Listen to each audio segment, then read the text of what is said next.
Bonjour, aujourd'hui je vais vous parler de la psychoéducation et de l'accompagnement des aidants vers une nouvelle homéostasie familiale. Alors au point de départ de notre réflexion, on a d'abord fait le constat qu'historiquement il y a une méfiance envers les familles de la part des structures, considérant les familles même comme des éléments pathogènes pour le patient au départ de la psychiatrie.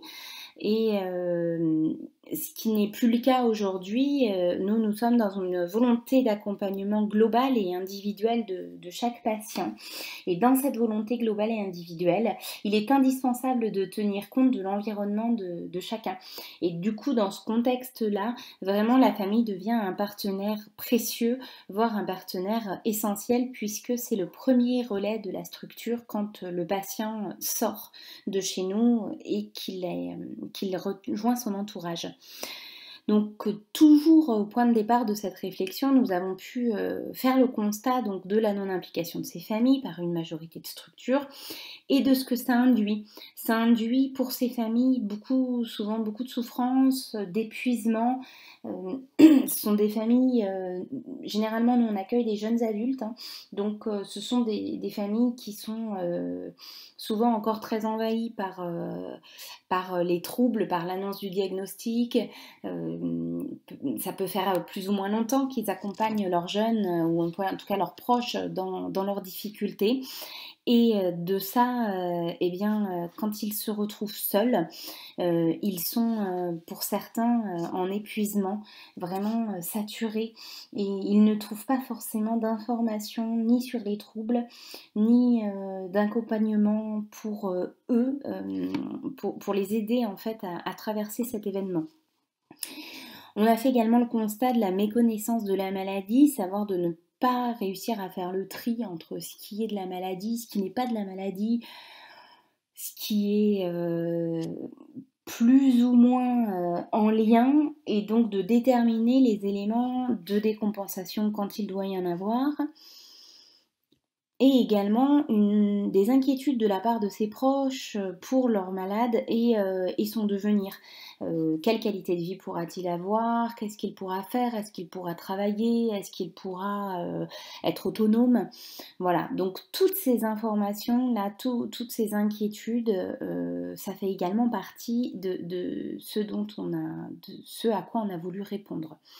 Donc nous, ce qu'on leur propose, ce qu'on a mis en place, c'est un lieu déjà pour écouter leurs souffrances. Donc on leur propose un lieu où ils peuvent déposer leur parcours de vie, les différents éléments qu'ils ont traversés, identifier les prodromes de la maladie, les choses qui étaient déjà là, finalement voir en fait un petit peu le parcours, vraiment le parcours de vie du point de vue de la famille, parce que ce sont des éléments très pertinents dans notre accompagnement. Souvent, le patient ne réussissant pas forcément lui-même à déterminer à quel moment il a commencé à avoir des troubles, et donc de confronter et les éléments familiaux et les éléments du patient nous permet de nous mieux situer aussi l'arrivée de la maladie. On leur propose également, pour lutter contre la méconnaissance de la maladie, d'accéder à de l'éducation thérapeutique. Voilà, donc on sait très bien l'importance que l'éducation thérapeutique a pour les patients. On en est convaincu depuis plusieurs années, c'est en place dans nos structures et aujourd'hui on vise à le développer avec les familles très prochainement.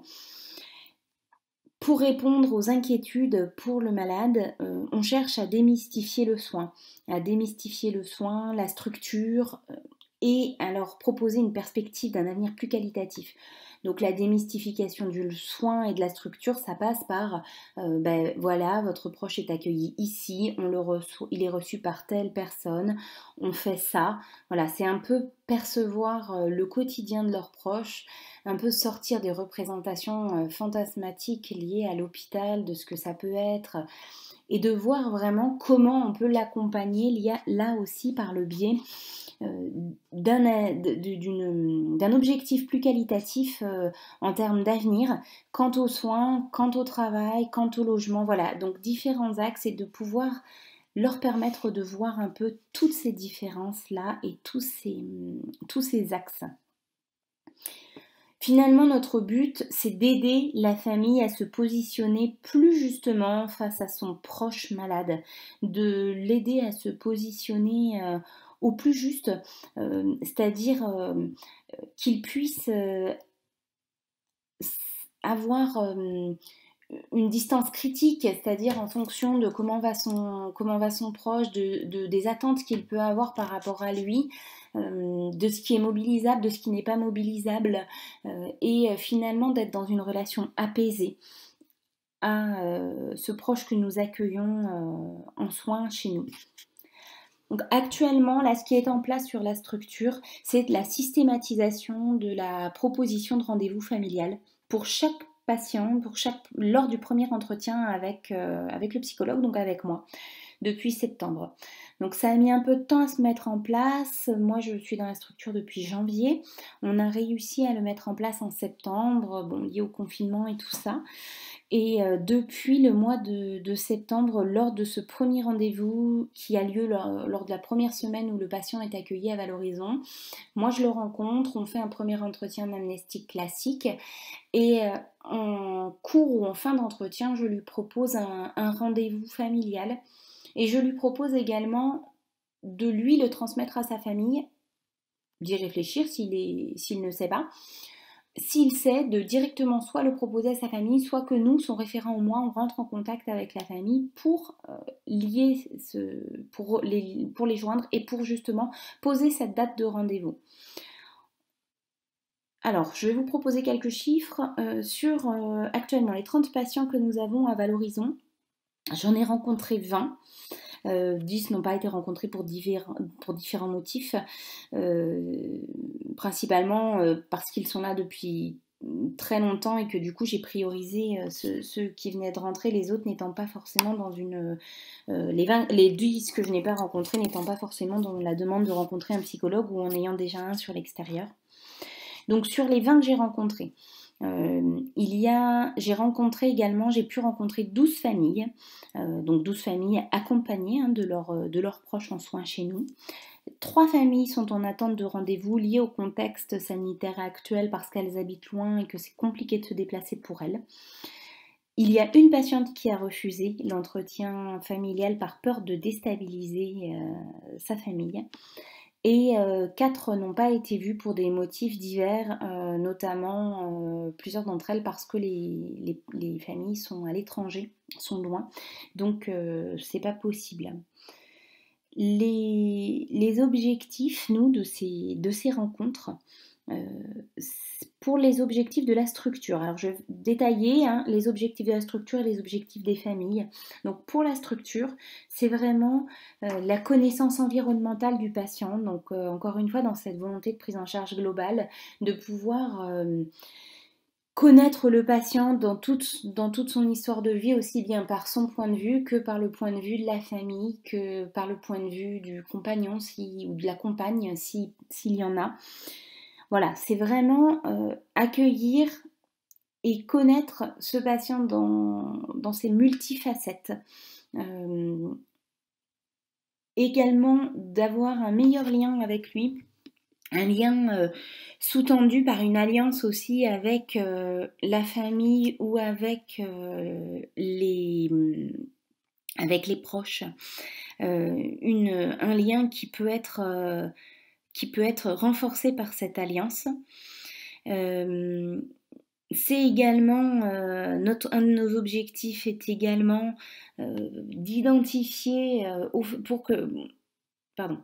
de permettre aux familles d'identifier un professionnel ressource, c'est-à-dire qu'en plus du référent de leurs proches, ces familles puissent vraiment identifier un professionnel, on va dire entre guillemets étiqueté famille, moi, et qu'ils puissent me solliciter dès qu'ils ont besoin d'un rendez-vous, d'une information, voilà, pour pas non plus saturer les référents et que ce soit bien ciblé dans leur tête.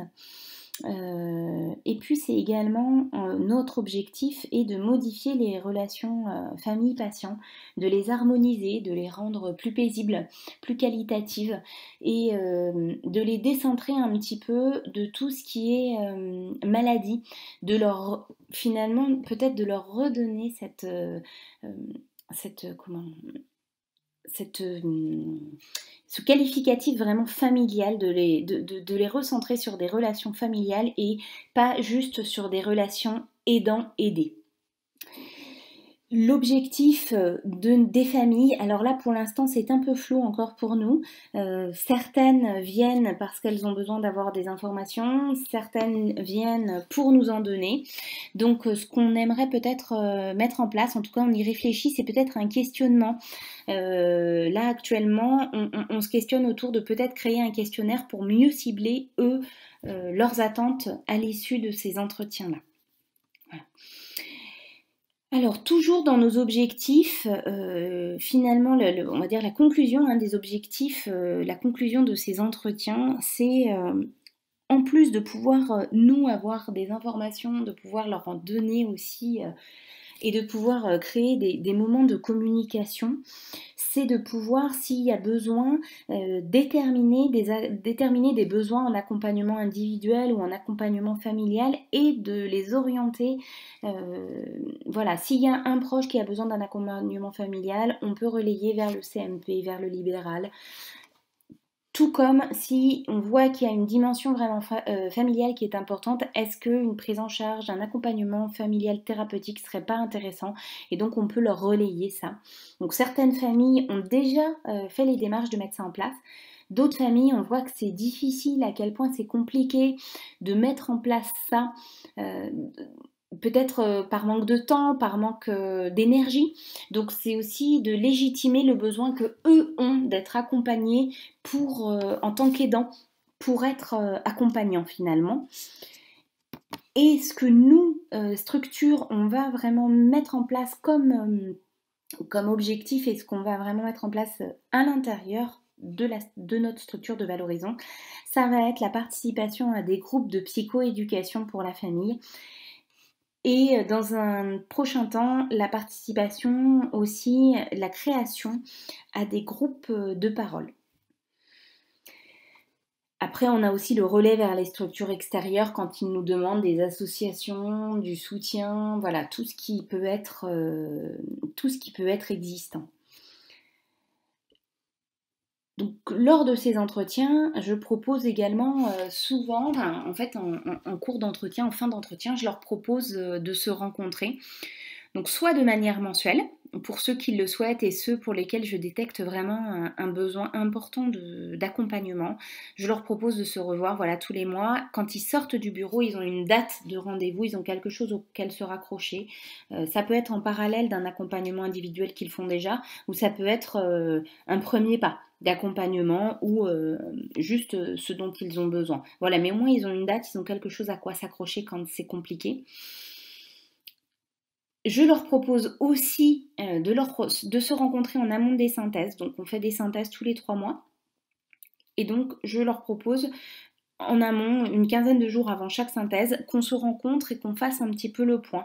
Donc ce qu'il en est, comment ça a évolué, ce qu'ils ont pu observer comme bénéfice pour le proche, ce que le proche a pu observer comme bénéfice avec sa famille, et également de nous pointer les fragilités qui sont encore présentes, les fragilités qu'ils aimeraient qu'on puisse renforcer et donc finalement faire une espèce de pré-synthèse là pour préparer la synthèse auquel ils sont aussi conviés par leurs proches, ou en tout cas à laquelle ils peuvent être conviés par leurs proches.